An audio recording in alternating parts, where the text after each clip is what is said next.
네, 오늘은 책을 한 권 갖고 왔습니다. 요약본이고요. 부코스모스의 요약본입니다. 제목은 어려웠던 경제 기사가 술술 읽힙니다. 라는 책입니다. 1인 지식 기업 TV 권유정입니다. 제가 이름을 바꿨다 그랬죠. 그래서 전체적으로 이름을 지금 좀 바꾸고 있는 시점이고요. 여러분 구독, 좋아요 항상 잊지 말고 해주시기 바랍니다. 삶의 무기가 되는 경제 기사 읽기. 이 책 한 권이면 경제 기사가 쉬워집니다. 한번 같이 읽어보시죠. 이 책은 맥락을 알아내면서 경제 기사를 읽는 경제 기사 독해법을 알려준다. 우리는 바쁘다는 핑계로 또 경제 기사가 어렵다는 이유로 경제 기사를 제대로 읽지 못하곤 하는데, 저자는 경제 기사를 꾸준히 읽으며 스스로 지킬 힘을 길러야 한다면서 부분을 보여주는 경제 기사를 제대로 읽으면 경제의 큰 흐름을 알 수 있기 때문에 경제 전체를 생각할 수 있는 힘을 갖게 된다고 역설한다. 사실 경제 신문 읽기가 몇 줄 넘어가기가 굉장히 어려워요. 그래서 그런 책을 좀 잘 읽고 싶어도 우리가 좀 잘 못 읽는 경우가 있는데, 이번 기회로 좀 이해력을 좀 높일 수 있었으면 좋겠네요. 저자 박지수, 삼성에서 기획자로 일했다고 하고요. 그리고 직장생활연구소의 콘텐츠 디렉터이자 카카오 브런치 경제 테크 분야의 작가로 240만 뷰에 빛나는 경제 공부하는 직장인 시간 부자 되다를 연재 중이다. 경제에 관한 책들을 쓰고 인터넷에서 어떤 글도 많이 올리고 하는 것 같습니다. 저서로는 엄마를 위한 심플한 경제 공부, 돈 공부가 있다 라고 하네요. 쇼 서머리 한번 같이 보시죠. 먹고 숨쉬고 살아가는 모든 것이 경제인데 경제가 매우 복잡하고 어렵다 보니 경제를 몰라도 살 수 있다고 말하곤 한다. 하지만 최근 미중 갈등, 일본의 화이트리스트 배제, 리세션 공포, 미 연준의 통화정책 등을 접하면서 이러한 경제 기사를 제대로 읽고 해석해내지 못하면 슬기로운 경제 생활이 어렵다. 그러므로 경제 기사를 꾸준히 보며 세상을 배우고 스스로 지킬 힘을 길러야 한다. 이 책은 맥락을 알아내면서 경제 기사를 읽는 경제 기사 독해법을 알려준다.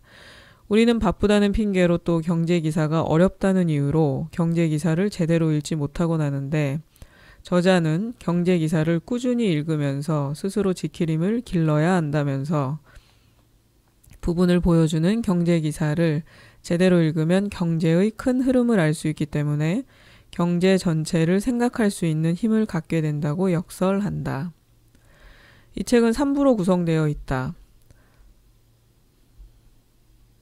1부는 경제 기사를 왜 읽는지, 경제 기사의 속성은 무엇인지, 어떻게 읽어야 할지에 대해 이야기한다.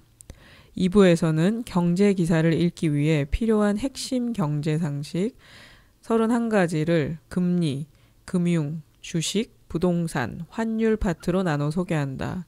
3부에서는 경제 기사를 좀 더 깊이 이해하기 위해서 꼭 필요한 경제 지표와 경제 용어 읽는 법을 알려준다. 네. 목차를 지나서 한번 보시죠. 경제 기사 다가가기. 경제 기사를 일반인들이 읽는 이유. 사람에 따라 경제 기사를 읽어야 하는 이유와 중요도가 다릅니다. 학교 동아리 활동이나 경제 과목 공부를 위해 대입 수능, 취업 준비, 면접, 교양, 재테크를 위한 수단 등등입니다. 그런데 나의 목표점이 어딘 줄 알면 경제 기사를 읽는 게 재밌어집니다. 물론 처음에는 초급 단계에서 시작하지만 중급을 지나 고급 단계인 재테크를 위한 수단까지 가야 합니다. 사실 제가 돈에 대해서 관심이 없었다면 좀 거짓이긴 한데, 뭔가 이렇게 돈을 벌 수 있는 어떤 그런 생각이 그렇게 깊지가 않았어요. 근데 최근에 이제 제가 미국에서 오신 분을 만나서 경제 공부를 좀 하고 있는데, 굉장히 재밌더라고요. 그리고 글로벌 금융에 대해서 좀 배우고 있습니다. 그래서 이런 용어를 아는 게 굉장히 중요하다라는 생각이 들더라고요. 그래서 목표가 있어야 이런 공부가 재밌어진다 라고 지금 얘기하고 있네요. 여기서도. 1. 초급 단계 경제 상식을 넓히기 위해 학업이나 교양을 위한 분들이 목표로 하는 단계입니다. 거시경제 위주로 읽고 본인의 경험과 사회현상을 반추해 생각하면 되기 때문에 부담이 없습니다. 이런 경우에는 증권면이나 산업면, 금융면보다 종합면 위주로 읽으며 어려운 용어는 패스해도 좋습니다.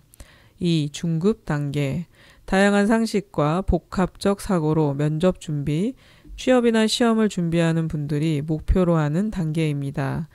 기사를 정독하고 입체적으로 생각해 면접에 적절히 대응할 수 있는 것이 목표입니다. 전문가들로 구성된 신문사, 필진들이 어떤 시각으로 현상을 해석하는지 보려면 칼럼을 읽어야 합니다. 3. 고급 단계 결론을 도출함으로써 행동하기 위해 비로소 경제 기사를 재테크에 적용시키는 단계입니다.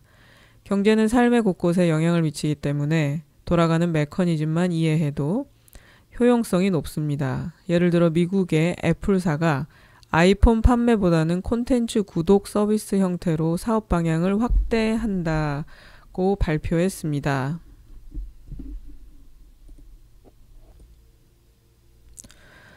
이에 애플의 이익을 걱정한 다수의 투자자가 애플 주식을 매도했습니다. 그러나 소유 경제에서 공유 경제로 간다는 시대적 흐름을 알고 있고 디즈니와 넷플릭스가 콘텐츠 사업을 확장하고 있다는 것을 고려한다면 오히려 애플을 저가 매수의 기회로 해석하고 행동했을 것입니다. 이제 경제기사 너의 속성을 내가 안다. 경제기사의 대표적인 속성은 다음과 같습니다. 1. 경제신문사는 이윤을 추구하는 사기업입니다. 그렇기 때문에 광고주를 의식하지 않을 수 없습니다. 그래서 최대한 객관적으로 기사를 보고 팩트를 체크할 줄 아는 안목이 필요합니다. 2. 대중의 관심을 끌기 좋은 제목과 내용이 많습니다. 그래서 기사는 가끔 지나치게 긍정적이거나 비관적입니다. 이때 중심을 가져야 이런 기사에 휩쓸리지 않고 실제를 볼 수 있습니다. 3. 기사화된 내용은 이미 한 발 늦습니다. 기사가 틀린 것이 아니라 시기적으로 늦다는 것입니다. 그렇지만 경제 기사를 무시하면 안 됩니다. 경제 기사를 통해 꾸준히 경제 흐름을 쫓고 있으면 미래를 예측할 수 있는 수준이 반드시 될 수 있습니다. 4. 기사라고 100% 정확하지는 않습니다. 기사나 광고를 100% 다 믿지 않아야 합니다. 특히 투자를 하겠다면 반드시 스스로 검증 작업을 거쳐야 합니다. 5. 때마다 반복되는 시즌성 기사는 참고만 하는 것이 좋습니다. 6. 누군가의 이익을 위한 기사도 있습니다. 그래서 사실과 광고를 구분하는 눈을 가지고 기사를 읽어야 합니다. 7. 경제의 답은 하나가 아닙니다. 따라서 경제를 제대로 이해하기 위해서는 경제 지식을 바탕으로 각 변수들이 어떻게 작용하는지 스스로 생각해 볼 수 있어야 합니다. 그럼에도 불구하고 경제를 바라보는 눈을 키우기에는 경제 기사만한 게 없습니다. 새로운 소식을 전달하는 것은 기자의 일이고 경제 기사를 읽은 후 비판적으로 수렴하는 것은 독자의 몫입니다. 경제기사 무엇으로 어떻게 읽을까? 다양한 매체로 진화한 경제기사. 경제기사를 반드시 종이신문으로 읽을 필요는 없습니다. 스마트폰이나 PC로 경제기사를 봐도 좋습니다. 그리고 반드시 경제신문을 구독하지 않아도 됩니다. 동아일보나 중앙일보, 조선일보 같은 종합신문의 경제면을 보는 것도 괜찮습니다. 매일 기사를 보기가 바쁘다면 주간지를 추천합니다. 그럼에도 종이신문을 고수하는 이유. 첫째, 종이신문을 읽으면 확증 편향에서 벗어날 수 있습니다. 확증 편향이란 자기가 보고 싶은 것만 보고 믿고 싶은 것만 믿는 현상을 말합니다. 둘째, 한눈에 주요 기사를 파악할 수 있습니다. 셋째, 온전히 내 것으로 기사를 소유할 수 있습니다. 형광펜으로 줄을 긋고 플러스 펜으로 옆에다 메모도 할 수 있습니다. 넷째, 매일 배달된 신문을 보며 읽기를 강요받을 수 있습니다. 그래서 취업준비생이나 중고등학생이라면 종이신문을 받는 것을 추천합니다.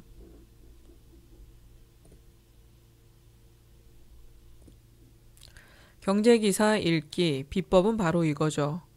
첫째, 보통 기사는 결론이 앞부분에 나와 있습니다. 그래서 전체를 대표하는 제목, 헤드라인, 본문 전체를 요약해주는 부제목, 서브헤드, 본문의 가장 첫 시작, 문단인 리드의 모든 내용을 추려놓습니다. 그러므로 이 세 부분만 읽으면 전체적으로 어떤 내용일지 짐작할 수 있습니다. 우리 회사에서도 이렇게 보도자료 내잖아요. 보도자료 낼 때 앞부분을 중심으로 이제 쓰고 밑부분은 이제 기사가 길면은 밑부분부터 잘라내니까 앞부분에 가장 중요한 내용을 넣죠. 둘째, 형광펜이나 플러스펜으로 단락의 주요 문장과 단어를 체크해야 합니다. 만약 스마트폰으로 기사를 보고 있다면 화면 캡처 후 그리기 기능을 적극 활용해 보세요. 셋째, 단락별 내용을 그림으로 옮겨 보시기 바랍니다. 텍스트로 적힌 기사를 눈에 확 들어오게 도식으로 그려보는 방법이지요. 순서도를 그리고 따라가다 보면 어느덧 눈으로도 쉽게 읽을 수 있게 됩니다. 넷째, 모르는 경제 용어는 일단 넘어갑니다. 쭉 읽은 후에 다시 몰랐던 내용을 찾아보면 되는 거죠. 다섯째, 본인만의 탑 10 기사를 뽑아 읽습니다. 모든 기사를 읽을 필요는 없습니다. 모든 것은 다 알기 위해 애쓰지 말고 내가 가장 좋아하고 중요하다고 생각하는 것들만 읽도록 합니다. 여섯째, 세상을 향한 열린 호기심으로 읽습니다. 경제는 생물입니다. 그래서 매일매일 다루죠. 여러 가지 복합적인 이유로 경제가 돌아가기 때문에 세상에 대한 호기심을 가지고 경제를 살피는 것이 매우 중요합니다. 이놈의 뭐는 생물이다, 뭐는 생물이다. 정치하는 사람들도 맨날 정치는 생물이다라고 얘기하는데, 네. 너무나도 중요한 신문 일면과 숫자 6가지, 신문 일면이 말해주는 모든 것. 신문을 읽을 시간도 없다고요? 그렇다면 신문 일면과 6가지 숫자만 읽어도 됩니다. 그날의 신문에서 가장 핵심만 보여주는 곳이 바로 신문 일면이고 주요 시세표이기 때문이죠. 신문 일면의 주요 기사가 5개에서 6개 정도 올라옵니다. 좁은 지면에 기사의 중요도 순으로 면적과 위치가 선정되죠. 해설 기사는 3면 이후에 따라오기 때문에 반드시 함께 읽어야 다각적으로 이해가 가능합니다. 또한 다음날 후속 보도가 되는 경우도 많습니다. 이렇듯 조각난 기사들을 퍼즐처럼 맞추어 생각을 정리하는 것이 독자의 미션입니다. 그러니까 메인 화면에 첫 번째 페이지에 이제 중요한 기사가 한 5개 정도 올라오는데 그 해설 기사가 3페이지 이후에, 3면 이후에 나오기 때문에 같이 읽어야 된다고 얘기하고 있네요. 반드시 봐야 할 숫자 6가지. 6가지는 주요 투자 상품인 주식, 코스피나 코스닥, 달러, 금리, 유가, 금시세입니다. 이 값들은 돈의 흐름을 확인하기에 가장 좋은 숫자들입니다. 예를 들어 한국은행에서 금리 인하 발표만 해도 돈은 달러나 금, 증시로 흡수되고 채권값은 오릅니다. 반대로 금리 상승기에는 투자했던 달러, 금, 증시에서 돈이 빠져나와 은행으로 들어가겠죠. 이렇게 돈이 지금 어디에 머무르고 있으며 어느 방향으로 가고 있는지를 확인할 수 있는 지표들이 바로 이 6가지 시세입니다. 여러분, 금리가 뭐죠? 금리가 이빨 금리, 네, 이빨 금리는 아니죠. 여기 보면은 6가지가 이제 굉장히 중요하다고 6가지 숫자를 기억하라고 돼 있죠. 주식, 달러, 금리, 유가, 금시세. 5가지인데 잠깐만요. 주식, 코스타 코스피를 나눈 건가? 어쨌든 그런 것들이 중요하다고 해요. 그래서 금리라고 하는 거는 이제 이자율, 우리가 은행에 돈을 이렇게 넣잖아요. 입금을 시키면 은행에서 이자를 주잖아요. 그럼 금리가 인하됐다는 건 이자율이 떨어졌다는 거예요. 나 예전에 2% 받았는데 이제 이번에 1%로 바뀌었다. 그럼 이자를 조금밖에 안 주는 거죠. 그러면은 은행에서 당연히 돈이 빠져나와서 이제 달러, 뭐 금 이렇게 좀 눈에 보이는 거 막 이렇게 막 사들이게 되는 거죠. 근데 금리가 다시 상승했어요. 이자율이 올랐어요. 그러면은 이제 그런 것들 다시 팔고 이제 은행에 다시 사람들이 돈을 넣기 시작하죠. 그러니까 이자율이 올랐으니까 이자 받아 먹으려고. 그래서 그런 어쨌든 그 지표가 굉장히 중요하다고 얘기하고 있어요. 경제 상식. 경제 기사의 50%는 금리가 관통한다. 금리는 돈의 사용료입니다. 금리만 제대로 알아도 경제 기사의 50%를 자동으로 이해할 수 있습니다. 돈을 일정 기간 누군가에게 빌려주면 이자를 받습니다. 원금에 대한 이자의 비율을 이자율 또는 금리라고 합니다. 금리를 제가 아까 이자율이라고 했죠? 금리는 여러 가지 이유로 변동합니다. 금리가 변하는 가장 대표적인 이유는 수요와 공급에 따른 시장 원리입니다. 돈을 빌리려는 수요가 공급보다 많으면 금리는 상승하고 수요가 줄어들고 빌려주고자 하는 공급이 넘치면 금리는 하락합니다. 그렇다면 어떨 때 돈을 빌리려는 수요가 많아질까요? 은행에서 돈을 이제 빌리려고 하는 사람이 어떨 때 많아질까요? 라는 거죠. 경기가 좋으면 기업은 이익 증가를 위해 설비 투자를 늘리고 돈을 빌리려고 합니다. 따라서 금리는 점점 올라가게 됩니다. 반대로 경기가 나쁘면 돈을 빌리려는 수요가 줄어들어 금리는 내려갑니다. 이러한 금리의 오름과 내림은 시장에서 자율적으로 일어나지만 보통 중앙은행인 한국은행에서 물가 안정을 위한 통화 정책으로 조절하기도 합니다. 즉 한국은행의 기준금리에 따라 시장금리도 함께 움직인다는 뜻입니다.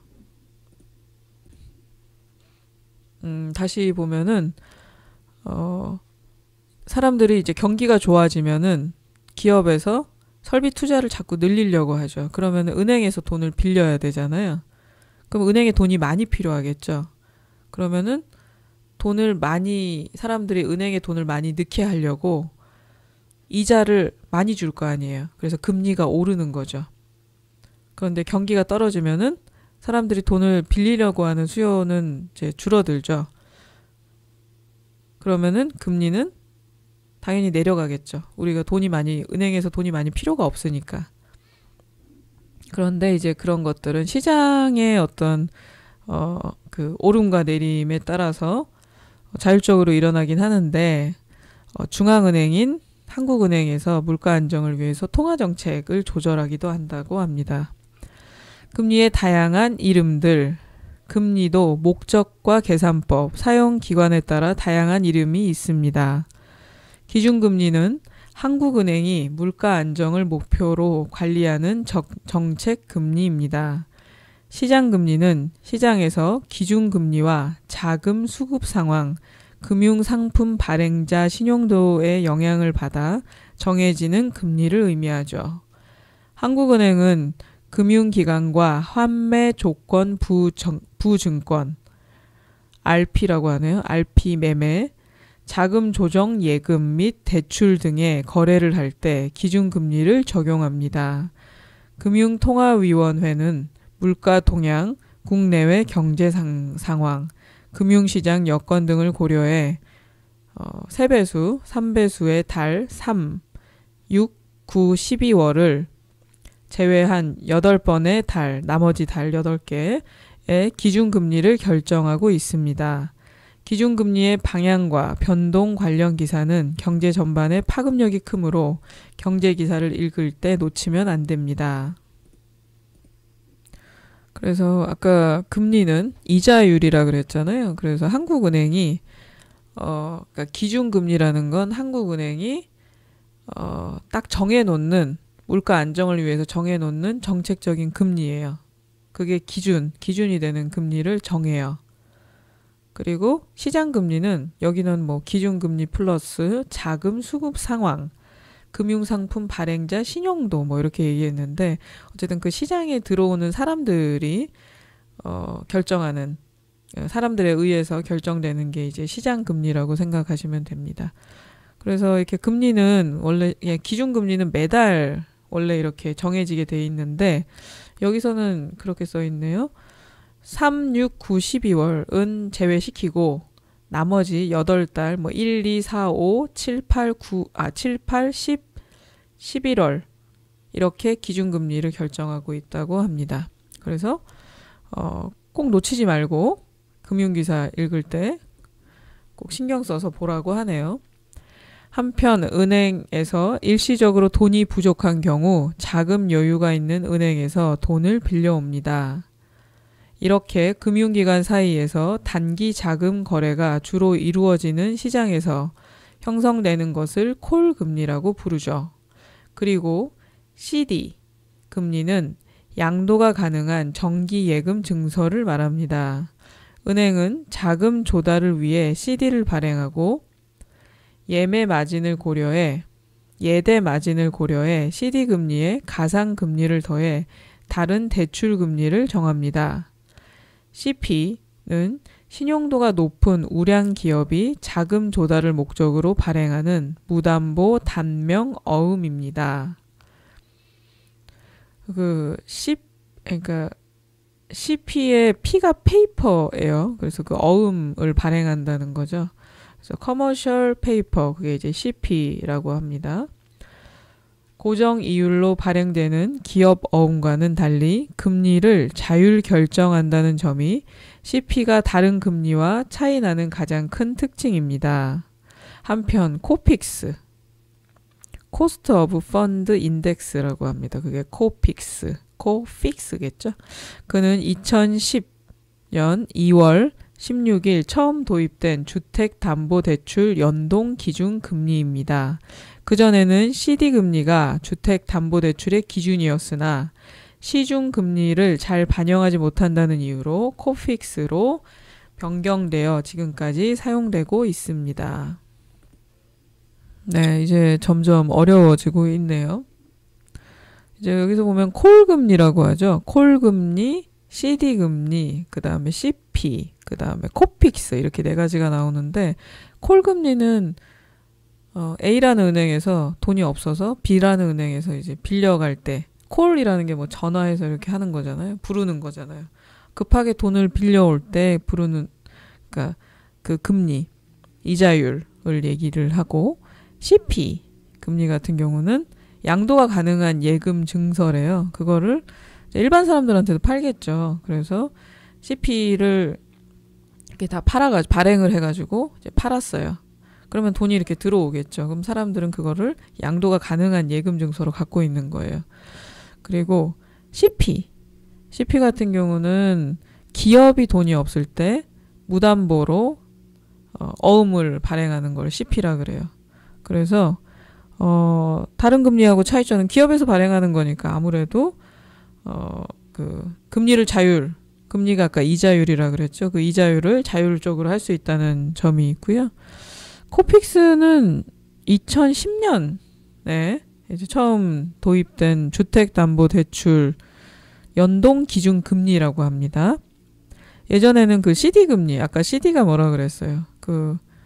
은행에서 돈이 없을 때 그냥 발행하는 거라 그랬잖아요. 그래서 사람들이 그 예금 증서를 산다 그랬는데 예전에는 CD금리가 이제 정해져 있는 거죠. 주택담보대출의 기준이었어요. 그런데 시중금리를 좀 잘 반영하지 못하는 것 같다. 그래서 지금은 코픽스로 사용하고 있다고 합니다. 점점 어려워지고 있어요. 그래도 끝까지 견디어 나가야 됩니다. 금리가 생활에 미치는 영향. 금리가 높으면 돈은 은행으로 모이고 금리가 낮으면 그러니까 이자예요. 그냥 간단하게 이자율이니까 그냥 이자라고 생각하시면 돼요. 그래서 이자를 조금 주면 금리가 낮으면 주식이나 부동산으로 몰려갑니다. 이렇듯 금리는 돈의 방향을 결정짓는 역할을 하죠. 또한 소비, 투자, 물가 등 각종 경제 활동에 직접적인 영향을 미치기 때문에 경제의 온도계 바로미터라는 별명이 있기도 합니다. 우리 그러잖아요. 아, 이자를 너무 조금 줘서 이제 은행에 돈 못 넣고, 뭐 주식이나 좀 해볼까? 뭐 이런 얘기랑 같은 거예요. 금리와 물가와의 관계. 개별 상품들의 가격들을 종합해 평균 가격을 구하는데, 이렇게 구한 것이 물건의 가격인 물가입니다. 그리고 일정 기준에 따라 지수로 표현한 것을 물가지수라고 합니다. 물가지수의 특정 연도 물가를 기준으로, 기준이 이제 100이라고 하면 어떤 해의 물가를 비교해 이를 수치로 나타낸 것입니다. 기준 시점은 5년마다 변경되는데 현재는 2015년을 기준으로 물가지수를 표시하고 있습니다.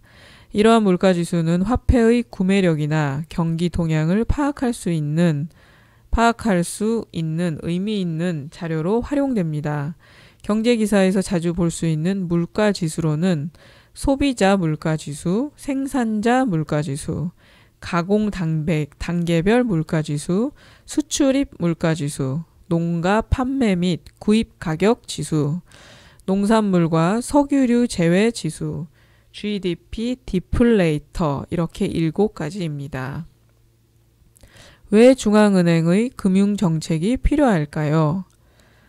금융정책이란 한국은행이 통화량이나 금리를 조절해 물가 안정, 경제 성장, 국제 수지 균형, 고용 및 금융 안정을 달성하려는 목표로 하는 정책을 말합니다.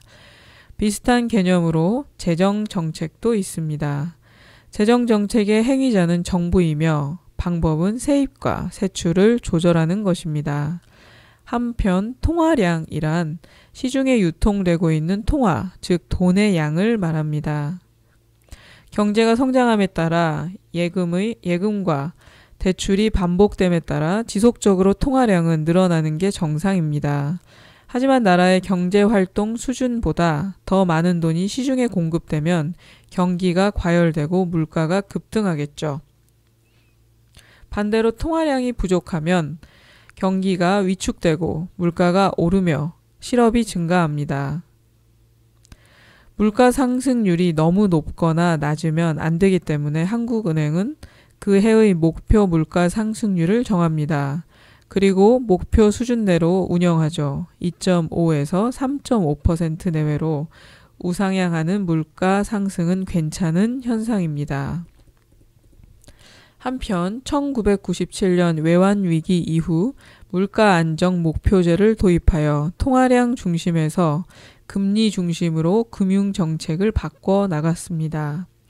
금리를 중시한다는 것은 중앙은행이 금융시장의 기대와 반응을 존중하면서 시장 친화적 정책을 편다는 의미로 해석할 수 있답니다.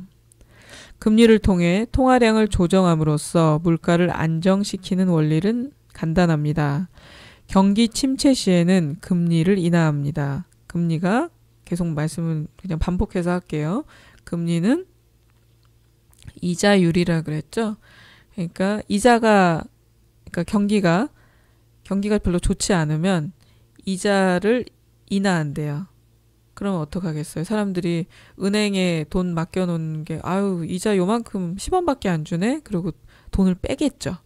그럼 자연스럽게 은행에 돈을 예치해 두기보다 적극적인 투자나 소비를 하겠죠. 그렇게 통화량을 증가시킵니다. 돈을 빼가지고 막 사람들이 다른 투자를 막 하니까 통화량이 당연히 증가되죠. 그래서 경기가 침체되면은 은행에서 금리를 인하하면 돈이 밖으로 빠져나오니까 경기가 다시 살아나는 거죠. 그러면 경기가 활성화되고 고용이 증대되는 효과를 기대할 수 있습니다. 반대로 경기 과열 시에는 금리를 인상합니다. 높은 금리의 사람들은 은행에 저축을 더하고 이자 부담으로 대출금은 조기 상환하려 할 것입니다. 자연스럽게 소비는 감소하고 투자는 위축됩니다. 다시 경기는 안정되고 물가도 제자리를 찾아갑니다. 양적 완화와 출구 전략 모두 통화량 조절을 통한 금리 정책을 뜻합니다. 양적 완화란 시중의 통화량을 늘리겠다는 뜻으로 소비를 촉진시켜 경기를 부양하겠다는 의지입니다. 출구 전략은 양적 완화와 상반되는 개념으로 경기 침체기에 풀었던 돈을 걷어들이는 것을 의미합니다. 돈을 너무 많이 풀어 과잉 공급으로 인한 인플레이션이 또 다른 부작용으로 되었기 때문이죠. 네, 여기까지 1부 같이 읽으셨고요. 이제 2부 또 좀 어렵긴 한데 좀 잘 따라오시면 이런 것들은 사실 그냥 단순하게 외워야 되는 것들이라 뭐 좀 금융 상식이 좀 이렇게 올라가지 않을까요? 일단 1부 마치겠습니다.